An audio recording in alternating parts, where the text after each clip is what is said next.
Just before midday on June the 21st this year, two great football sides will walk into this stadium to do battle for the Jules Rimet Trophy and for the title of Football Champions of the World.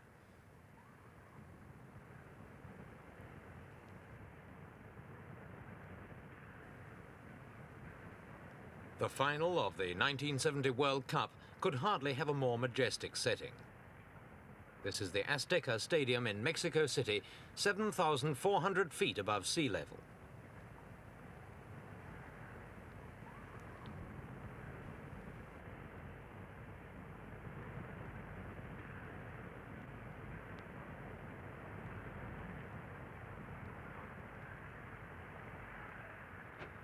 A small army of workmen have been getting the stadium ready for the kickoff. At the moment, there's plenty to keep them busy, but officials are confident it will be all right on the day.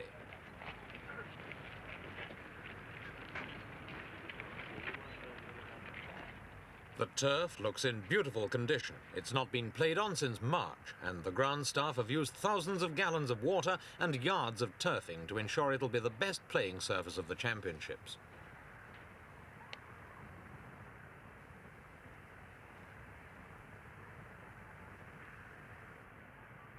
The stadium seats nearly 110,000 spectators. When it was built 4 years ago, it cost 260 million Mexican pesos, nearly 9 million pounds. But one great drawback of the Azteca is its bad ventilation. The wind doesn't get inside the walls or penetrate underneath the roof of the stands. It's a factor that will work against the European sides, and those who have to play here in afternoon temperatures of up to 90 degrees may find the going too exhausting. For in this World Cup, the great imponderables are not the abilities of the rival teams, but the effects of heat and altitude on the players, effects which could play havoc with the form book.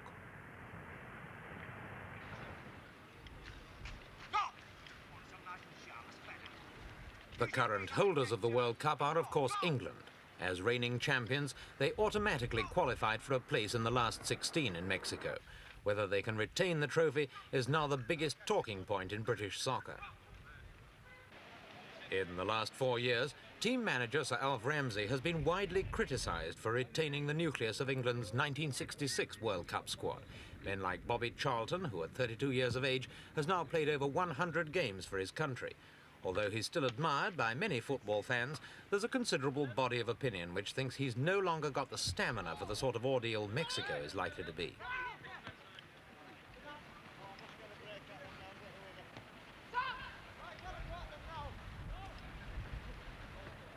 In the 33 games that England's played since winning the World Cup, they've scored 60 goals while conceding 22.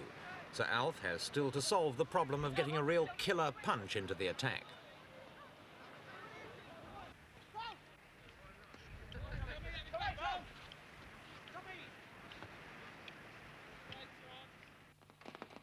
Each team in the World Cup has had to devise special methods of training to combat the unique problems of Mexico, and none has been more thorough than Sweden.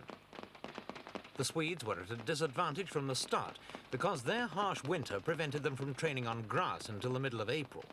National coach Ove Bergmark beat the weather by taking his players to train in a specially designed plastic hall or bubble house in the suburbs of Stockholm.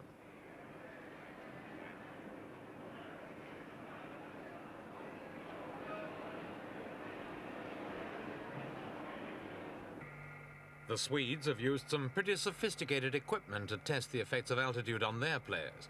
All members of the team were put through a series of experiments in a low-pressure chamber, in which their work rate for different sets of exercises was carefully measured.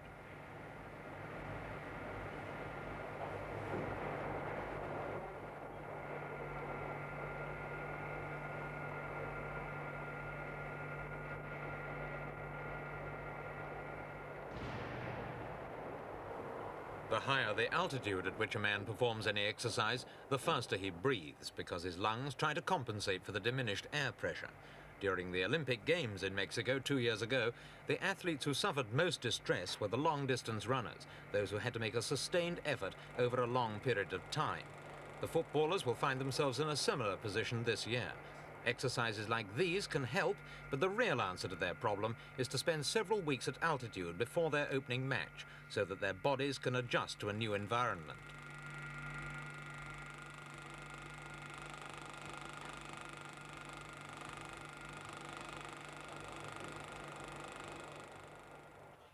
Altitude is one problem that doesn't worry these players, the Peruvians. They're quite used to playing most of their home matches several thousand feet above sea level. Peru is generally regarded as the dark horse of these championships. Little is known about them in Europe, and their qualifying for the last 16 by defeating a strongly fancied Argentinian side came as a surprise. Since then, they've been beaten twice, once by Russia and once by Bulgaria, whom they're destined to meet again in Group 4 in Mexico.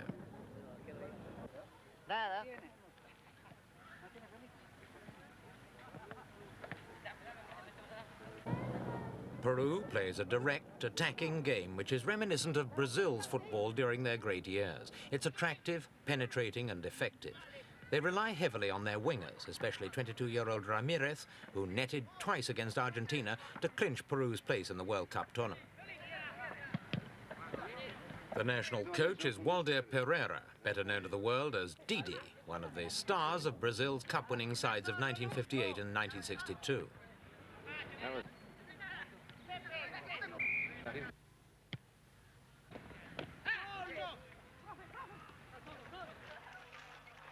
According to the form book, the greatest challenge to England's crown comes from Brazil, who for years before the last World Cup were the undisputed kings of international soccer and whose team has reached the final stages of every World Cup competition ever held.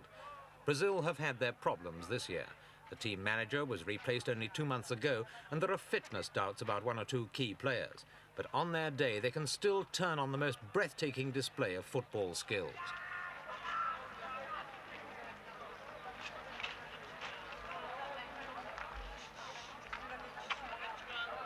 It's this man above all others who strikes fear into opposing teams, the incredible Pelé.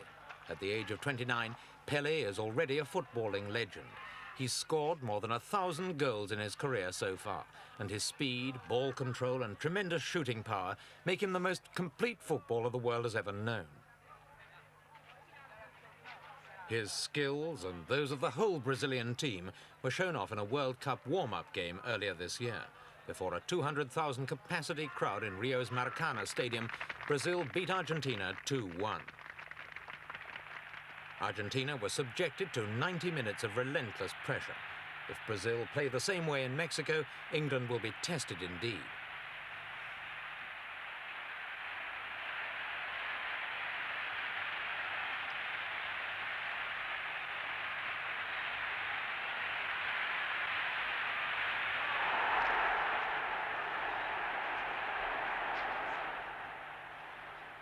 Another team highly fancied to take the trophy is Italy, winners of this year's European Nations Cup. After their disastrous showing in 1966, when they were beaten by rank outsiders North Korea in a group playoff, the Italians returned home to be greeted with a barrage of angry abuse and rotten tomatoes from their disappointed fans. The team coach was sacked, and his successor, Ferruccio Valcareggi, took on the task of rebuilding the side and restoring its shattered morale.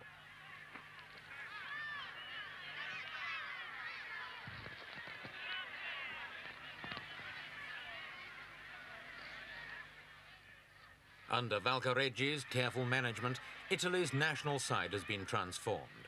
For a start, this will be the first truly Italian team for a number of years, because the policy of playing South American-born players who were resident in Italy has now been dropped.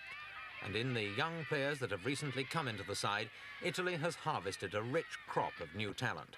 Players like Riva of Cagliari, Prati of AC Milan, and Anastasi, for whom Juventus paid a world record fee of nearly £450,000.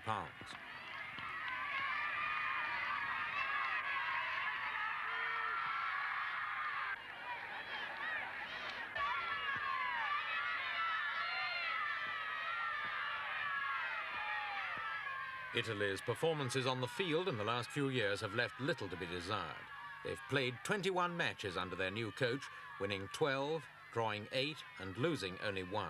In doing so, they've scored 42 goals and conceded only 16, an attacking record that's better than England's, coupled with a defence that on paper at least is almost as good.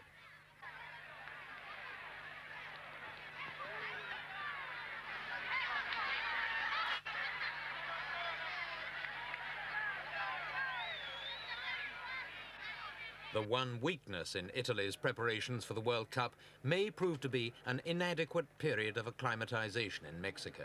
Because of a heavy domestic program, they arrived at their Mexican headquarters only 2 weeks before the championships were due to begin.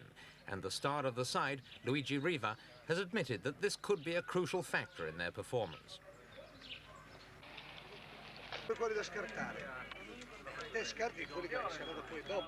Acclimatization problems apart, this talented side has come to Mexico determined to eradicate the memory of that traumatic defeat 4 years ago. And this time they should at least get through to the quarterfinals. To make them feel more at home, they've brought their own Italian chef to cook the regulation spaghetti and risotto.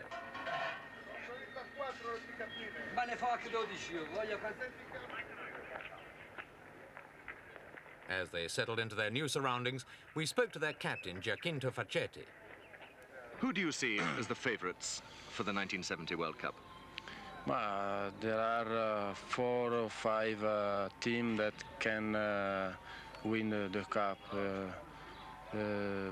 England, Brazil, Italia, Germany, and Czechoslovakia or Bulgaria. The England party was taking no chances with acclimatization problems. They were one of half a dozen teams who arrived a full month before their first cup match. Although their training was to be done at a luxury sporting club some 10 miles out of Mexico City, they spent their first few days here in their hotel, just relaxing and soaking up the sunshine and surroundings which were such a welcome contrast to the somewhat chilly English spring they'd left behind them.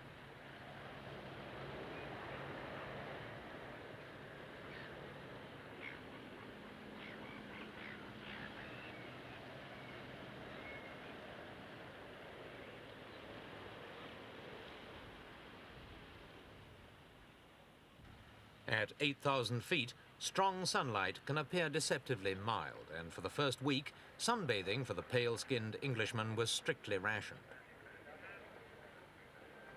Manager Ramsey was as suspicious of Mexican food as his Italian counterpart, and had flown in vast supplies of frozen food from England. With such practical details looked after, the players had nothing to do but sit back and make the most of their brief period of relaxation before the serious work began. The card games were light-hearted enough, but the players are also involved in a much larger gamble. Each member of the 28-man squad stands to receive up to £8,000 from advertising fees.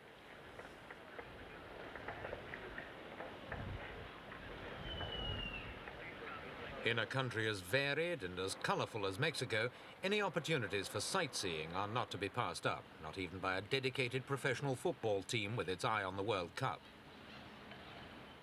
This outing was to a typical Mexican rodeo, which turned out to be a rather more stylish event than many of them had expected.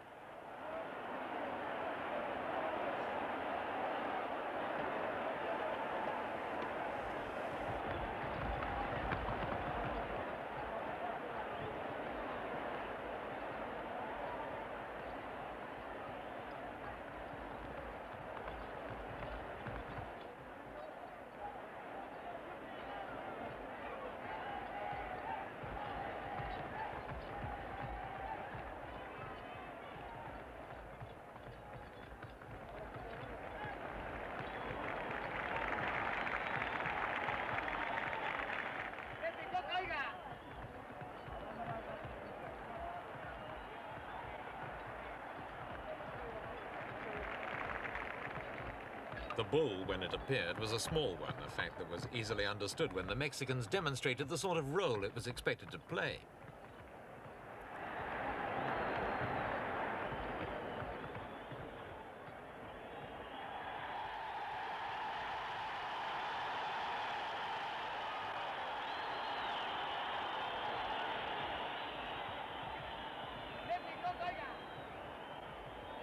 But the Englishmen hadn't come all this way just to be tourists, and it wasn't long before they were down to a serious training schedule. Back turn. Back turn.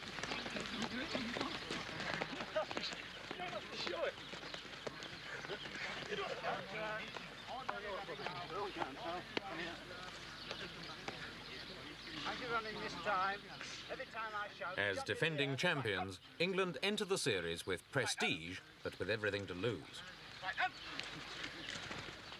Although they're fielding an excellent team and are well fancied for the Cup, they may well miss that extra do-or-die initiative that comes from being an underdog with nothing to lose and everything to gain. In picking his team, Sir Alf Ramsey's had a difficult choice between proven ability and brilliant new promise. Nearly a third of England's Mexico squad are veterans of the team which won at Wembley in 1966. Followed everywhere by photographers and hemmed in by a strong police guard against any would-be kidnappers, England are, in fact, less on the defensive than might be expected. The team is cheerful and keen to disprove any allegation that it's a collection of tired old men. 8, 9, Go on, Catty! 11, Go on, Catty! 13. Keep going, Catty. Remember, I'm next, Catty. I'm next. I can't do anything. Coming as they do from a country where high-altitude training is out of the question, the England players have been especially anxious about the effects of prolonged exertion at 8,000 feet. We spoke to Bobby Charlton. Well, very well. It was difficult as we thought for the first few days, and it's really just about now, 10 days after arriving in the place, that you're beginning to breathe a little bit normally and that you're sleeping a lot better. You know, I think it's just about right. Had we came later on, like some of the teams that haven't even arrived here yet, I don't know what they're going to do. I think it'd be too much of a strain on them. You've just had a 50-yard sprint and you're still panting some minutes after it. Does it really take it out of you, a real run? You can do what you want, you can run, but just recovering is a little bit difficult. If it's really difficult, usually you find that you vomit a little bit, but none of the lads have had anything like that, so we're quite pleased, really.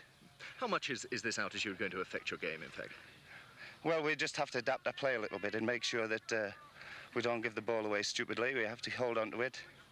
If we get a lead, we want to consolidate a little and just actually make sure that the ball gets to the man. If you play the balls 5 yards in front of a man hoping that he's going to get it, it usually runs out of play. You know, we've had a few practice matches and found this, so we just have to adapt a little bit. The ball runs at a completely different pace up here, doesn't it? Oh, it flies. I could, from the floor, I could probably kick the ball 100 yards, whereas 50, 60 is the most I could do at home. Any further doubts England may have had about their fitness were soon dispelled.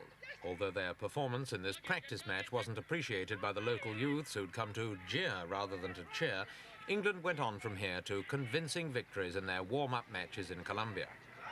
Go.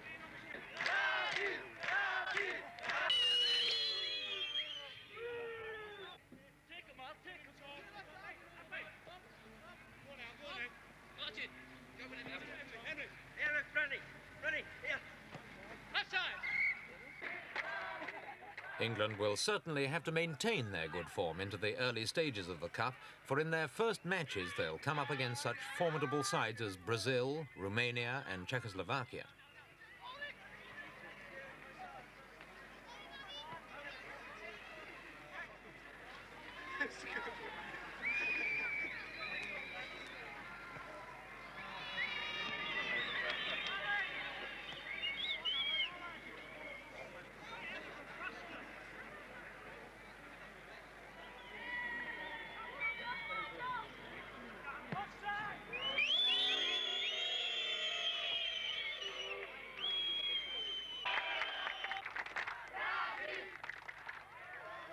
The reigning champions weren't too upset by the boos or catcalls, nor by the bottle tops that later accompanied them. But they know that they're not particularly popular with the crowds in Latin America. Even if they don't win this series, they know they've got to play at least well enough to convince their critics that they won in 1966 because they really were the world's best, and not just because they were playing on their home ground.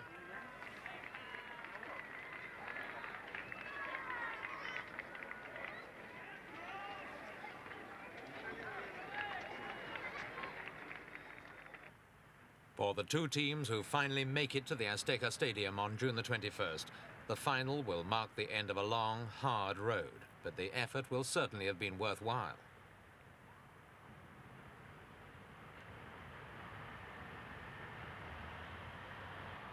The thousands of excited spectators who'll crowd onto these terraces on Cup final day will be watching not just another football match, but an international confrontation whose importance extends far beyond the world of sport.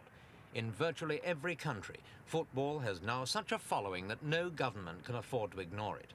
Victory in the World Cup brings with it not only a golden trophy, but also the sort of prestige that's valued just as much by politicians as it is by sportsmen.